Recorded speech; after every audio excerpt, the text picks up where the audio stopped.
Hey, what's up, everybody? I got a one package mail day and some pickups that I made today at the Peddler's Mall, the Antique Mall, or the Flea Market, whatever you want to call it. So stay tuned to this episode and we'll dive right in.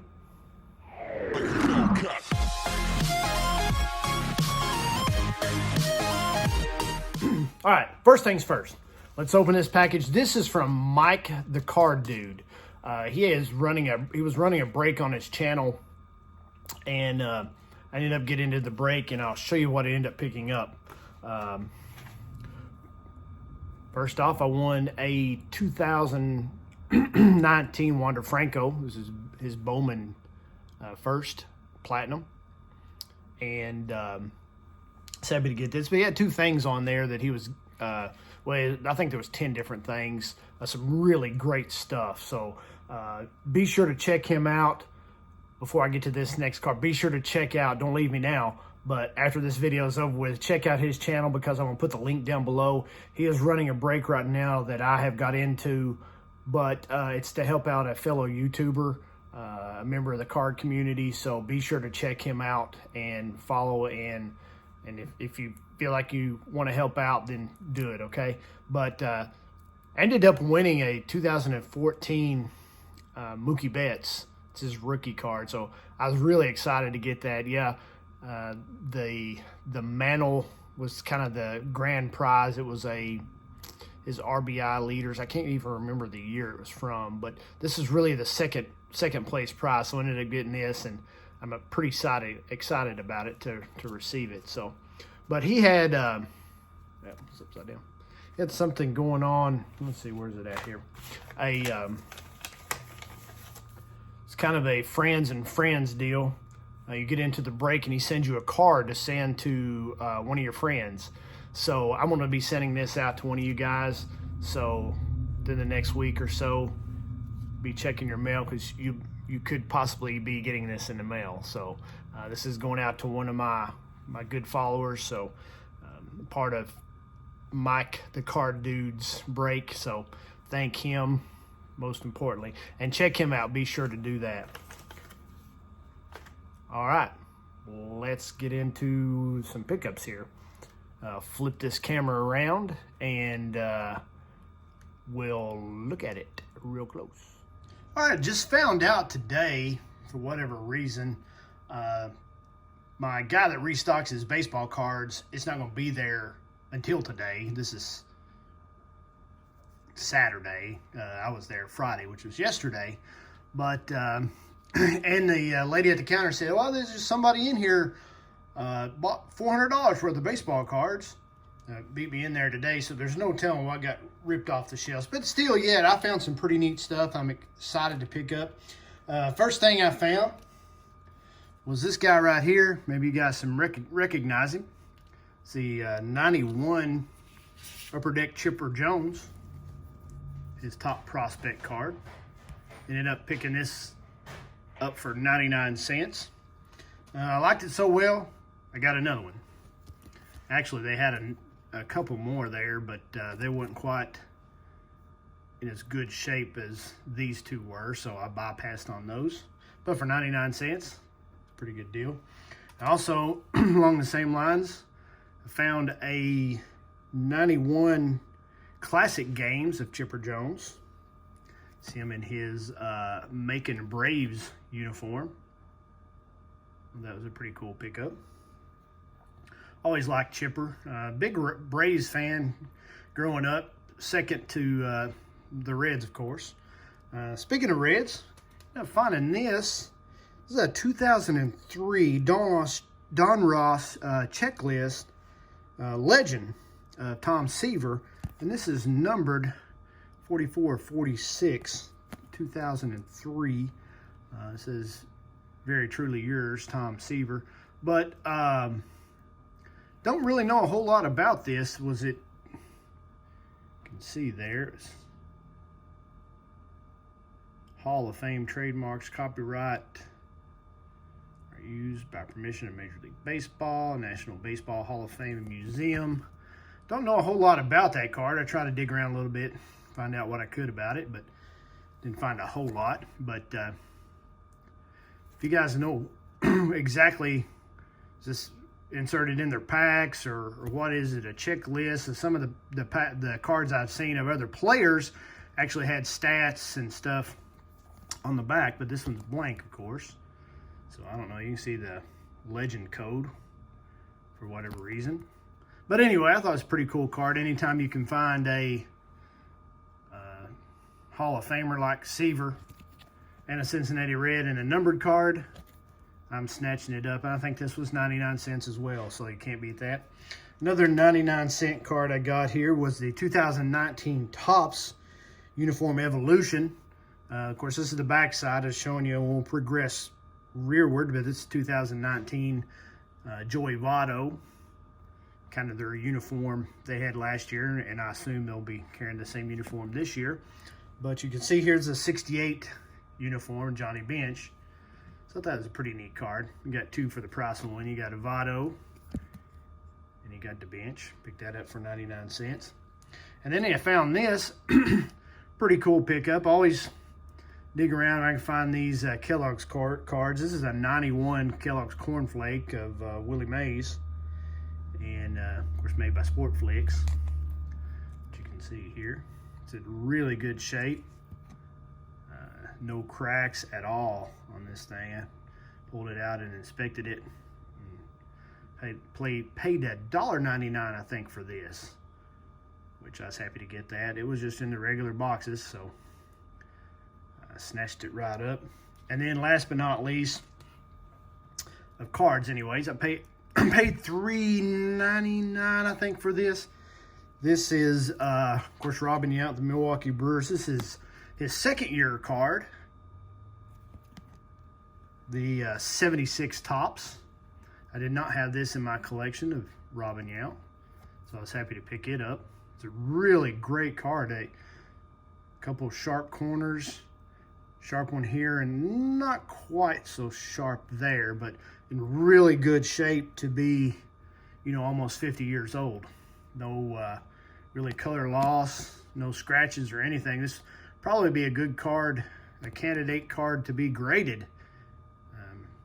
But I don't know, not really sent anything off for grading, but I've been thinking about it. So just tell me what you guys think. Would this be a good, I know it's probably not a 10. The centering's off a little bit that way, or that way, however you want to look at it. But I don't know. Tell me what you think. But anyway, let's move on to lastly, got, I'll pick it up here, we'll thumb through it.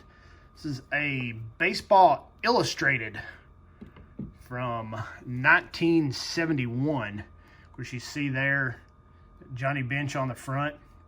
It's in really, really good shape. Let me turn this camera off and get it angled down a little bit so we can take a better look at some of the pages. So hang tight. I'll be right back. All right, I'm back. A better view here. The Baseball Illustrated from 71. Once again, this is, you know, a magazine. It's almost 50 years old. We'll thumb through it here real quick and look at some of the advertisements and what they got. Here's the baseball game, the Stratomatic.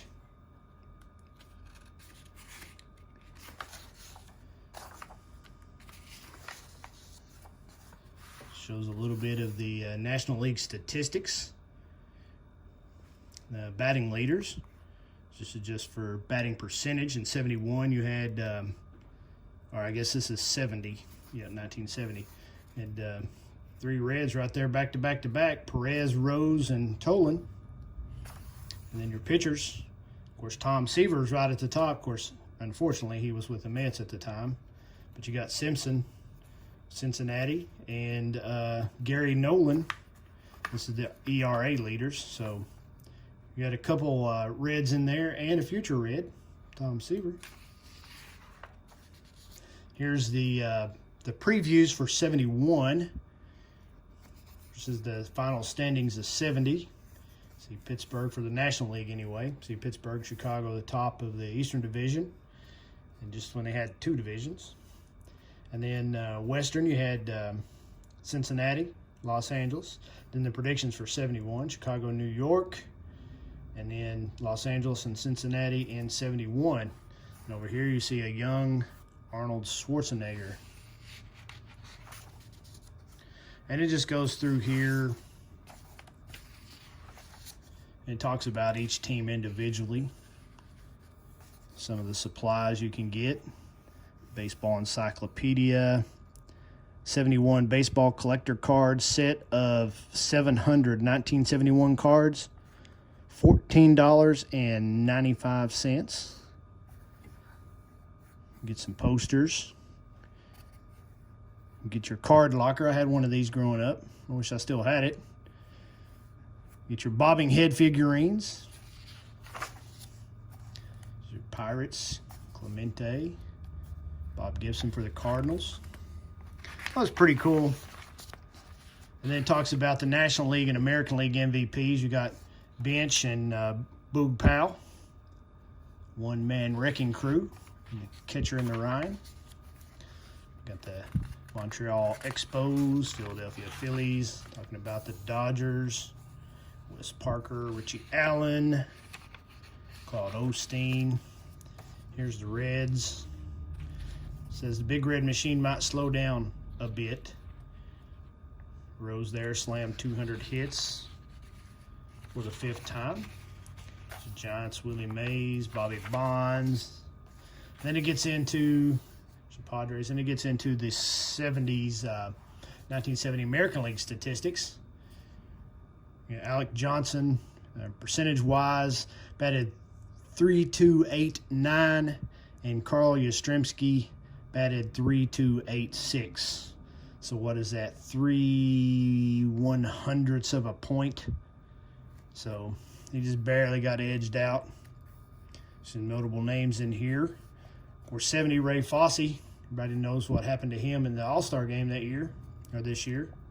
Well, that year. This is the past year. Thurman Munson. Then your pitcher leaders, ERA leaders. Diego Segui for Oakland, Jim Palmer for Baltimore, Sam McDonald. Then it's got your 71 American League preview.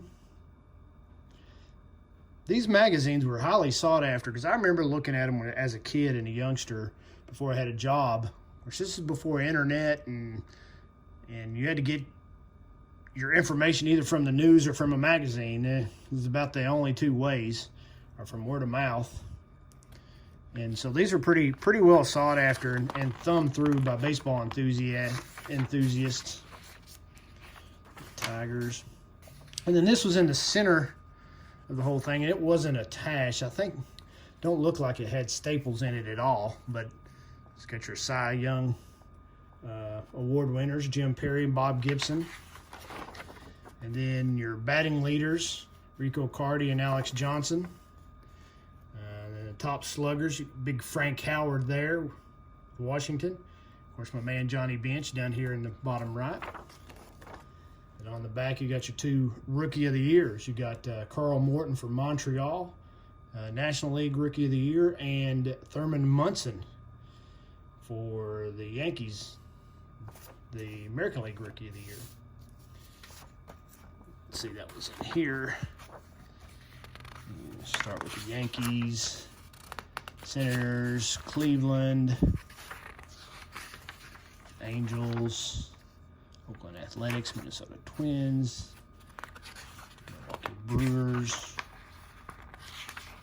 Kansas City Royals. There's Big Lou Piniella, Amos Otis. 71 rookie reports starts breaking down the youngsters of the game. The Reds had Mitt Wilcox, Darrell Evans for the Braves, Tim Foley for the Mets. All three were pretty good in their own right, but never really, none of the three, I don't think, made the Hall. And then it talks about some heavy hitters in the game. John Felsk, the Brewers. There's a bench up here, don't it? Make you want to go home, Johnny Bench. Talks about Brooks Robinson's defense, Billy Williams, I read a few of these articles today, and it's pretty interesting, some of the stuff talked about. Of course, Johnny, Gold Glove winner. 70, I think he led the National League in home runs and RBIs, as well as the Gold Glove. Big Boog Powell, he's a monster. Look how big he is. Powell wraps a 2-run homer against the White Sox. There's another advertisement for that card locker down here in the bottom left-hand corner. $2.98 for the card locker. 71 sets, $14.95. Or you could be taller. Does it have a price on that?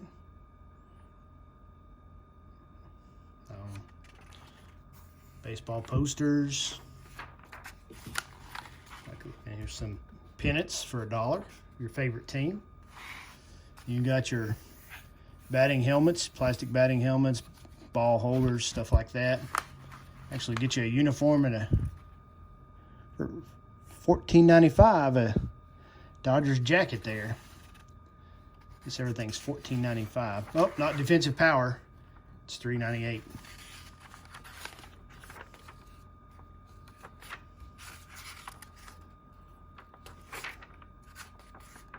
And then, of course, the back, you've got I